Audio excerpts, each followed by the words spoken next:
નમસ્કાર વિદ્યાર્થી મિત્રો, આઈ હોપ કે તમે પાર્ટ 3 જોઈ લીધો હશે. પાર્ટ 3માં 23 ક્વેશ્ચન સુધી આપણે જોઈ લીધા છે. હવે 24 નંબરનો ક્વેશ્ચન છે. નીચે આપેલ શ્રેણિક પ્રશ્નાચિહ્ન સ્થાને કયો વિકલ્પ આવશે? તમે ક્રમ અનુસાર તમે ગોઠવશો તો એ અહીં આપણો રાઈટ આન્સર બનતો હોય છે. ત્યારબાદ આ રિઝનિંગનો ક્વેશ્ચન છે.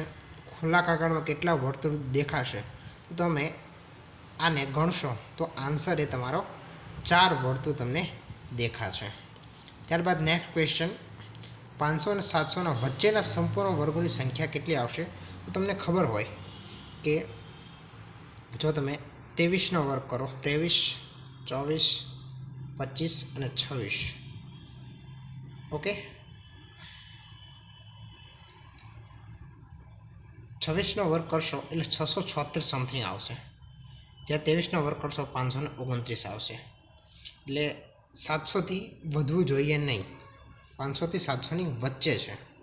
500થી 700ની વચ્ચે એટલે 1, 2, 3 અને 4 એટલે 4 અહીં આપણો રાઈટ આન્સર આવશે. ઓકે, 500 થી 700 વચ્ચેના સંપૂર્ણ વર્ગોનો 4 સંખ્યા આવશે. ત્યારબાદ ગીતા 20 વર્ષની છે, માતા 40 વર્ષની છે. કેટલા વર્ષ પહેલાં તેમની ઉંમરમાં ગુણોત્તર એક્ઝામ ધોરણ હતો?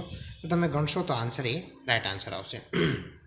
ત્યારબાદ અહીં સિમ્પલ છે, એ 2ની 2 ઘાત છે, 4 ઘાત છે, 7 ઘાત છે. એમાં સરવાળો કરશો તો ઉપર 2ની 13 ઘાત થાય છે. અને નીચે પણ તમે 3ની ઘાત કરશો એટલે 1 ઘાત ને બીજી 3 ઘાત એમ કરીને 7 ઘાત એમ કરીને તમે કરશો તો 3ની 11 ઘાત. એટલે એની રાઈટ આન્સર આવશે આપણો સી.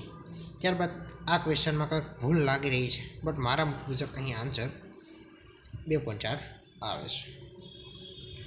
ઓકે, સો આગળ વધીએ આપણે 29 પછી 30મા નંબરનો ક્વેશ્ચન તરફ આગળ વધીશું આપણે. જો અહીં રકમ હું વાંચતો નથી, મેં દાખલો ગણી લીધો છે, એટલે આન્સર અહીં આપણો 564 આવે છે. બરાબર, એક દુકાનદારે ઢીંગલી કયા ભાવે વેચી હશે? તો 564 એનો રાઈટ આન્સર આવે છે. ત્યારબાદ આ ડીઆઈ છે. ડીઆઈ જો તમારે કરવું હોય તો પહેલાં શાંતિથી સમજવું પડે. ઓકે, હું તમને અહીં આન્સર આપી દઉં છું કયા કયા આન્સર અહીં આવે છે. તો તમામ શહેરના તમામ પ્લોટની કુલ વાર્ષિક આવક, તો અહીં 18-15 A C answer, 31માં C A right answer બને છે. ત્યારબાદ અહીં દરેક પ્રોડક્ટની સરેરાશ કુલ વાર્ષિક આવક એટલે સરેરાશ તમે કાઢશો તો અહીં 559થી જે સ્ટાર્ટ થાય છે એ અહીં આપણો રાઈટ આન્સર બનતો હોય છે. જો વિદ્યાર્થી મિત્રો, ડીઆઈ એ આવનારી સ્પર્ધાત્મક પરીક્ષા માટે બહુ જ ઉપયોગી છે. એટલા માટે કોઈ પણ એક્ઝામ હોય તમારે ડીઆઈ તો કરવું ખૂબ જ જરૂરી બને છે. ત્યારબાદ આપણે 33 ક્વેશ્ચનથી આપણે આગળ વધીશું. અહીં એ જ ક્વેશ્ચન છે.